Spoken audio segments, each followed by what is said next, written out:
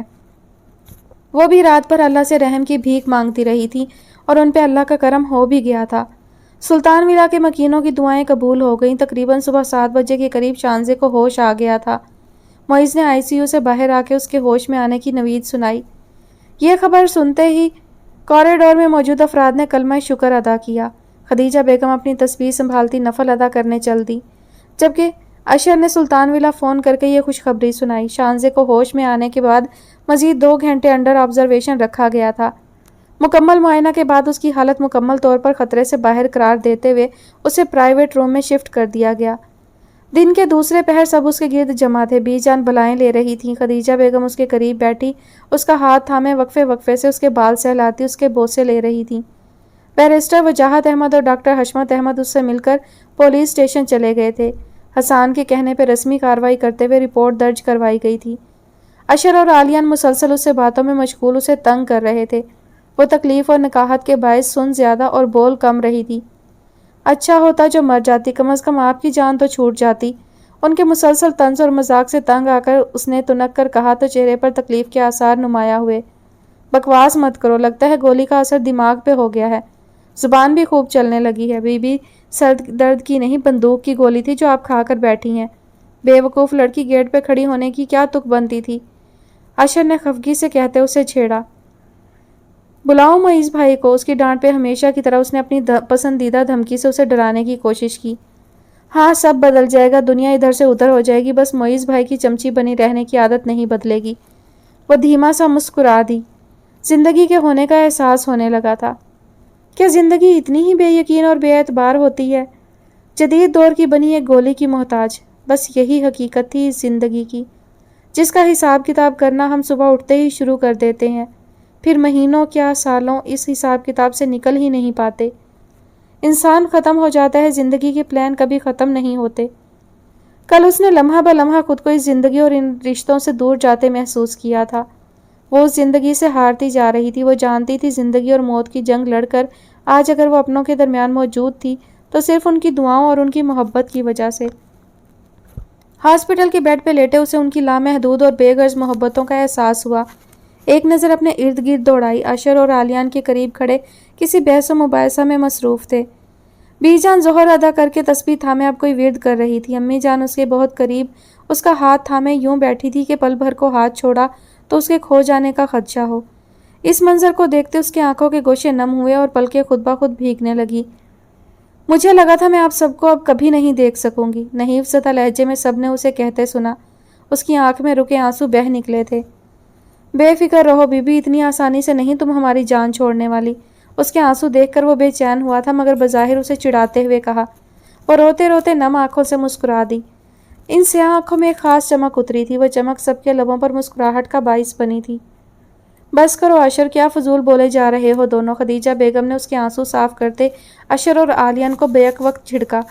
وہ نم مسکراتی آنکھوں سے اسے ہی دیکھ رہے تھے۔ کل جس حالت اور تکلیف میں انہوں نے اپنے گھر کی اس کلی کو تڑپتے دیکھا تھا، وہ تکلیف گویا سب نے خود پہ سہی تھی، اور آج اسے ہنستا بولتا زندہ سلامت سامنے دیکھ کر دل میں ڈھیروں اطمینان اترا۔ ان کی بحث جاری تھی کہ اسی اثنا میں پیچ پنک کے خوبصورت امتزاج کے ٹراؤزر شرٹ پر سفید اوور کوٹ پہنے، ہاتھ میں ہاسپٹل کی بلیک مخصوص فائل تھامے کھلی کھلی سی رنگت لیے علیزہ ایک نرس کے ہمراہ اس کا معائنہ کرنے کے لیے آئی۔ فرنٹ کے چھوٹے بال بڑے بالوں کی ایک دو لٹیں نکل کر رخساروں کو چھو رہی تھی۔ پونی ٹیل میں باقی باندھے سیاہ سلکی بالوں کی آبشار پشت پر جھول رہی تھی۔ دروازے پر ہلکی سی دستک دیتی وہ اندر چلی آئی۔ سلامتی بھیجنے کے بعد اب وہ اس کی جانب متوجہ ہوئی۔ اشر سمیت سب خاموش ہو کر اس کے بیڈ سے کچھ فاصلے پر بیٹھ گئے۔ کیسی ہو؟ اس کی نبض ٹٹولتے مسکراتے اور لہجے میں اس چھوٹی سی لڑکی کے لیے پیار سموئے اس نے پوچھا۔ ٹھیک ہوں، نحیف سطح لہجے کے ساتھ پلکوں کو ہلکی سی جنبش دیتے اس نے جواب دیا۔ علیزہ مکمل پیشہ ورانہ انداز اپنائے اس کا معائنہ کرتی اسے چھوٹے چھوٹے سوال پوچھ رہی تھی۔ اس کا مکمل چیک اپ کرنے اور ضروری ہدایات دینے کے بعد وہ واپس جانے کے لیے پلٹی ہی تھی جب خدیجہ بیگم نے اسے پکارا۔ علیزہ نے رخ موڑ کر انہیں دیکھا، وہ آہستہ آہستہ چلتی اس کے قریب آ رہی تھیں۔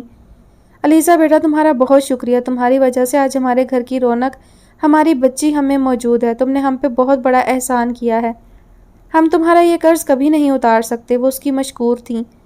تم سمجھ نہیں سکتی شانزے ہم سب کے لیے کیا ہے، یہ تو ہمارے باغ کا وہ گل ہے جس کے وجود سے ہماری سانسیں چلتی ہیں، اگر خدا نہ خواستہ اسے کچھ ہو جاتا تو ہم یہ صدمہ کبھی برداشت ہی نہ کر پاتے۔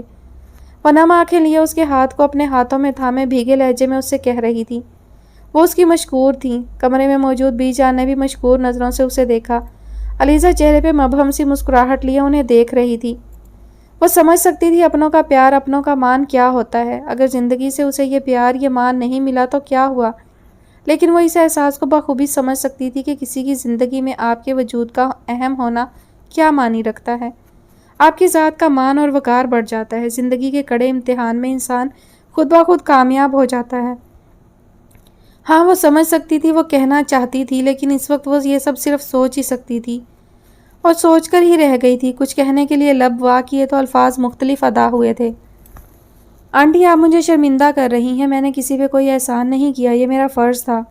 آپ میری قرض دار قطعی نہیں ہیں، یہ سب آپ کی دعاؤں کا حاصل ہے کہ وہ آج آپ سب کی نظروں کے سامنے ہیں۔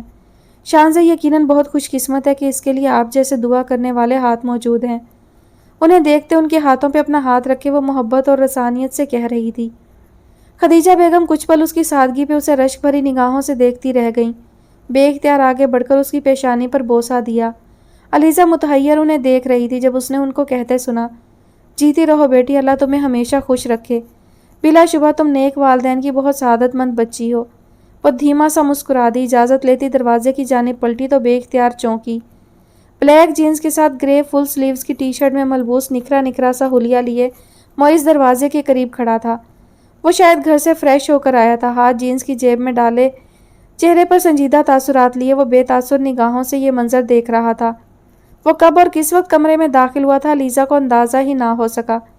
پل بھر کو دونوں کی نظریں ملی، بعد ازاں ان بھوری آنکھوں نے ان سیاہ آنکھوں کو سٹ پٹا کر جھکتے دیکھا تو لبوں پر غیر محسوس سی مسکراہٹ ابھر کر معدوم ہوئی تھی۔ وہ ہوا کے جھونکے کسی تیزی سے اس کے قریب سے گزر کر باہر نکل گئی، جبکہ وہ خفیف سا سر جھٹکتا ہوا شانزے کی جانب بڑھ گیا۔ پولیس اسٹیشن کا وہ کمرہ اس وقت مکمل تاریکی میں ڈوبا ہوا تھا۔ دوپہر سے رات بیت چکی تھی مگر اس نے اپنے آفس کی لائٹ آن نہیں کی تھی۔ اس واقعے کو 2 دن بیت چکے تھے اور وہ اس روز سے پریشان تھا کہ ایک پل قرار نہیں تھا۔ شانزے کا زخمی سراپا نگاہوں کے سامنے آتا تو درد کی ایک نئی لہر اس کی روح میں سرایت کر جاتی۔ اس معصوم لڑکی نے کتنی تکلیف برداشت کی تھی، اس سوچ کے آتے ہی اس کے تن بدن میں آگ لگ جاتی تھی۔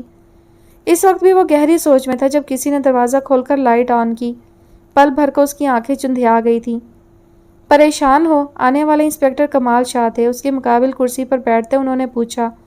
وہ دیکھ رہے تھے کہ حسان اس کیس کو لے کر بہت سنجیدہ ہے، گو کہ یہ اس کا پہلا کیس تھا لیکن وہ اس پہ بہت محنت کر رہا تھا، لیکن اس واقعہ نے اسے بری طرح سے مایوس کیا تھا۔ اس کے سارے کیے کرائے پر پانی پھیر دیا گیا تھا اور یہ کام کسی بہت قریبی نے کیا تھا۔ کیا نہیں ہونا چاہیے؟ سوال کے بدلے سوال آیا تھا۔ حسان جذباتی مت بنو، یہ سب کیس کا حصہ ہوتا ہے، انہوں نے اسے سمجھانا چاہا۔ پریشان تو وہ خود بھی تھے لیکن وہ جانتے تھے ایسے کیس دنوں میں نہیں مہینوں میں حل ہوتے ہیں۔ مجرم کا ایک غفلت بھرا قدم، صرف ایک غلطی ان کی کامیابی بن جاتی ہے، انہیں صرف اس ایک غلط قدم کا انتظار کرنا ہوتا ہے۔ نہیں سر، ہمارے عمل کا رد عمل سامنے آیا ہے، کئی بچے زخمی ہوئے ہیں، 2 جان سے گئے ہیں۔ اس کے لہجے کی شکستگی سے اندازہ لگایا جا سکتا تھا کہ وہ کتنا دل گرفتہ ہے۔ کسی نے میری تفتیش کی خبر لیک کی ہے، دونوں مارے جانے والے لڑکے میرا اگلا ٹارگٹ تھے، وہ دونوں اس گروہ کے کارکن تھے۔ یہ دیکھیں ان کے اریسٹ وارنٹ، میں ان کو گرفتار کرنے والا تھا اور انہوں نے ان کو مروا دیا۔ چند گھنٹوں کی گیم تھی جو انہوں نے الٹ دی۔ اس کا مطلب ہے کہ ہمارے مجرم ہم پہ نظر رکھے ہوئے ہیں، اور آپ کہہ رہے ہیں میں پریشان نہ ہوں۔ کرسی پر آگے ہو کر بیٹھا، 2 پیپر ان کے سامنے رکھے۔ وہ ہمارے کیس کے اہم گواہ تھے، تعصب سے کہتے اس نے آنکھیں مس لیں۔ وہ مجرم بھی تھے حسان، انہوں نے اسے باور کروایا۔ مجرم کو سزا دی جاتی ہے سر، موت نہیں، اور اصل مجرم تو آج بھی آزاد ہے۔ وہ تلخ ہو رہا تھا۔ تم ٹھیک کہہ رہے ہو، اب کیا ارادہ ہے؟ کیا کریں؟ کیس تو پیچیدہ ہوتا جا رہا ہے۔ گہری سانس بھر کر انہوں نے پوچھا۔ استہزائیہ مسکراہٹ لیے وہ ان کے چہرے کو دیکھتا رہا، جیسے وہ کچھ سوچ رہا تھا، اور جو وہ سوچ رہا تھا وہ اس سامنے بیٹھے شخص کے لیے بہت حیران کن تھا۔ ایس پی نے اسے کہتے سنا، کیس کی ساری تفتیش اب میں اکیلا کروں گا، مجھے کسی کی مدد کی ضرورت نہیں ہے۔ میں نہیں چاہتا پھر سے خبر لیک ہو اور پھر سے ایسا کوئی سانحہ ہو۔ بہت مشکل ہے، دیکھو حسان، ہم جیسے 4 فرض شناس مل کر بھی ان مجرموں کا مقابلہ نہیں کر سکتے، اور اکیلے تو بالکل بھی نہیں۔ تم سوچ لو۔ اس کا پلان سن کر وہ سیدھے ہو کر بیٹھے، بازو میز پر رکھتے رازدارانہ انداز اپنائے کہا، سوچ چکا ہوں سب سر، کم از کم کسی ایک جرم کے سرغنہ کو تو جڑ سے اکھاڑ پھینکنا ہوگا، اور اب میں اپنے حساب سے تفتیش کروں گا، مجھے فری ہینڈ چاہیے۔ اس کا انداز قطعیت لیے ہوئے تھا۔ کچھ پل وہ اسے دیکھتے رہے، وہ انتہائی سنجیدہ تھا، اس کی آنکھوں میں کچھ کر گزرنے کا عزم وہ واضح دیکھ چکے تھے۔ کمرے میں مکمل سناٹا تھا، کچھ توقف کے بعد ان کی آواز سنائی دی، ٹھیک ہے، تمہیں فری ہینڈ مل جائے گا، تم اپنے حساب سے تفتیش بھی کر سکو گے، مگر خیال رہے مجھے شکایت نہ ہو۔ بالآخر انہوں نے اس کا مطالبہ مان لیا۔ شکریہ سر، آپ بالکل بے فکر رہیں، مجھے امید ہے میں بہت جلد مجرموں تک پہنچ جاؤں گا۔ وہ شاید بھول رہے ہیں کہ قانون کے ہاتھ بہت لمبے ہوتے ہیں، انہیں وہاں سے دبوچوں گا جہاں انہوں نے سوچا بھی نہیں ہوگا۔ اس نے ایک عزم سے کہا، مجھے خوشی ہے حسان، تم دوسرے افسران کی طرح ہمت ہار کر نہیں بیٹھے ہو۔ فکر مت کرو، جیسا تم کہو گے ویسا ہی ہوگا، اور مجھے تم ہمیشہ اپنے ساتھ کھڑا دیکھو گے۔ شکریہ سر، وہ خوش ہوا۔ درانی نے اس کے عمل کا رد عمل دکھایا تھا، وہ اپنے ثبوت مٹا رہے ہیں، یہی سوچ اسے پریشان کر رہی تھی۔ وہ اس کیس سے اب کسی طور دستبردار نہیں ہو سکتا تھا، اصل مجرموں تک اسے ہر حال میں پہنچنا تھا۔ رات گئے تک وہ اگلا لائحہ عمل طے کرتا ہلکا پھلکا ہو کر گھر کے لیے نکل پڑا۔ ابھی اسے شانزے سے بھی ملنا تھا، جس دن سے یہ سانحہ پیش آیا تھا وہ اس سے ملنے نہیں جا سکا تھا، البتہ فون پہ خیریت معلوم کر لی تھی۔ یہ تم نے بہت اچھا کیا، تم تو میری توقع سے زیادہ سمارٹ ہو۔ ایک کلب کے نیم تاریک کمرے میں بیٹھے وہ دونوں اپنی کامیابی کا جشن منا رہے تھے۔ ہمارے ساتھ کام کرتے رہیں سلطان صاحب، ہم تو یوں ہی چونکائے گئے۔ اس بات پہ ان کا قہقہا گونجا، جبکہ وہ کہہ رہا تھا، اب وہ لڑکا ہمارا کچھ نہیں بگاڑ سکے گا، سب ثبوت ختم ہو گئے ہیں، بے فکر رہیں، جتنا نقصان ہونا تھا ہو چکا۔ مجھے تو خبر ملی ہے کہ وہ اس کیس سے دستبردار ہو گیا ہے۔ وہ بہت چالاک لڑکا ہے، پھر جوان خون بھی ہے، اس کو ہلکا مت لو درانی۔ ہم نے بھی کوئی کچی گولیاں نہیں کھیلیں، اس کو مجھ پر چھوڑ دیں، کل کا بچہ ہے، نیا نیا شوق چڑھا ہے انسپیکٹری کا، 4 دن میں اتر جائے گا۔ آپ ڈلیوری بھیجنے کی تیاری پکڑیں۔ اس کے لہجے میں غرور اور تنتنا تھا۔ سگریٹ کے کش لگاتا وہ مخاطب تھا، نہیں، ابھی کچھ دن ڈلیوری نہیں جائے گی، ابھی انتظار کرو۔ ٹھیک ہے، مگر سلطان صاحب پارٹی کی ڈیمانڈ ہے، پوری تو کرنی پڑے گی۔ اس کا بھی دیکھ لیتے ہیں، اگلے ہفتے میں کراچی جا رہا ہوں، ایک پارٹی ڈیل میں انٹرسٹڈ ہے، اس سے بھی ذرا نمٹ لیں۔ کچھ سوچتے ہوئے وہ بول رہا تھا۔ درانی اپنے پارٹنر کے ساتھ کلب کے ایک تاریک گوشے میں بیٹھا مستقبل کے معاملات طے کر رہے تھا، اس بات سے بے خبر کہ ان سے کچھ فاصلے پہ موجود ایک شکاری اپنی عقابی نظریں ان پر جمائے بیٹھا ہے۔ شانزے کے زخم اب کافی بہتر ہو گئے تھے۔ 10 دن ہاسپٹل میں رہنے کے بعد آج اس کو گھر بھیج دیا گیا تھا، جہاں بی جان نے خاص صدقے اور نیاز کا انتظام کر رکھا تھا۔ ہاسپٹل میں قیام کے دوران حسان نے 2-3 بار چکر لگایا تھا۔ اس دوران اس کی ملاقات معیز اور خدیجہ بیگم سے ہو پائی تھی۔ وہ پھولوں کے گلدستے کے ہمراہ آتا، چند گھڑی اس کی خیریت دریافت کرتا اور پھر اپنے مشن پہ نکل جاتا۔ پولیس اسٹیشن میں اس نے یہ بات پھیلا رکھی تھی کہ وہ اس کیس سے دستبردار ہو چکا ہے۔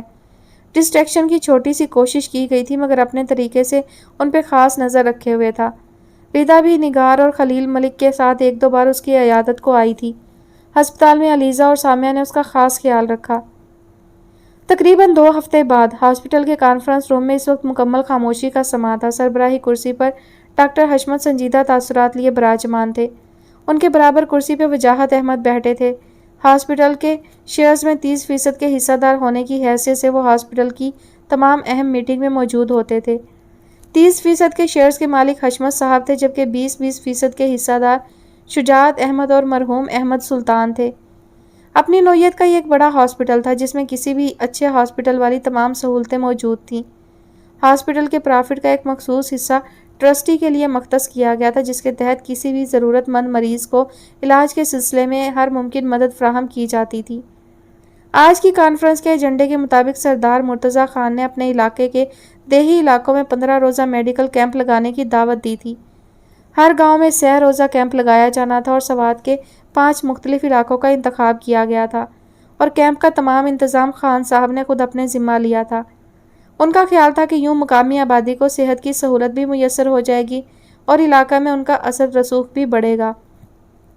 اسی ایجنڈے کے پیش نظر میٹنگ جاری تھی جس میں اسپتال کے تمام ڈاکٹرز کے علاوہ سینئر نرسنگ سٹاف بھی موجود تھا۔ معیز کھڑا بریفنگ دے رہا تھا۔ علیزہ کی حصے سماعت معیز کی طرف جبکہ نظریں وجاہت احمد کے گرد گھوم رہی تھیں۔ آج وہ انہیں دوبارہ دیکھ رہی تھی اور آج بھی انہیں دیکھ کر اس کی وہی کیفیت تھی۔ اپنی کیفیت پہ وہ خود بھی حیران تھی اور اسے کوئی نام نہیں دے پا رہی تھی۔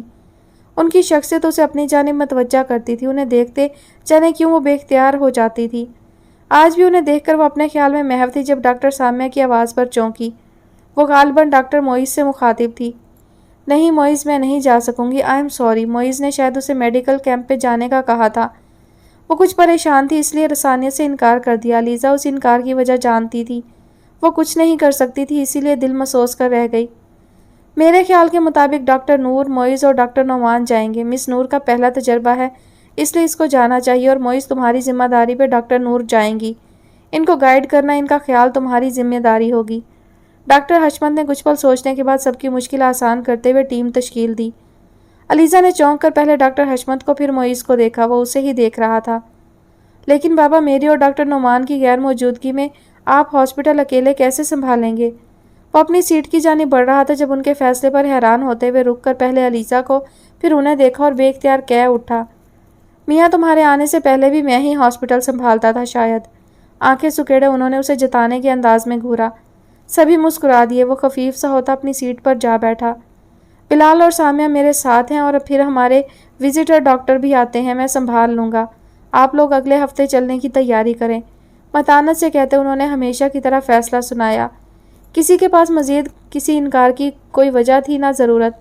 علیزہ ایک نئے تجربے کے خیال سے ہی پرجوش ہو رہی تھی۔